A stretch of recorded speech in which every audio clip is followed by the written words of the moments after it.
everyone, in this video I'm going to show you on how to add payee on Monzo.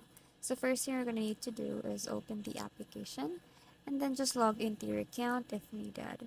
Once you're logged in, just tap on the payments at the bottom and then you will be redirected to this page where you can add a payee. So as you can see, there is an option for that, so just tap on that one. And then once you tap on that, you will be redirected to this page. And then you can put here the full name of the payee, the account description, the sort code, and the account number.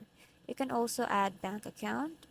And then once you're done filling in the details, you just have to tap on done. And then you will be redirected to this where you can see here all the details about your payee. You can also edit if you want to add more details about the payee. And that's basically it. I hope you find this video helpful. Thank you for watching, and I'll see you in the next one. Bye!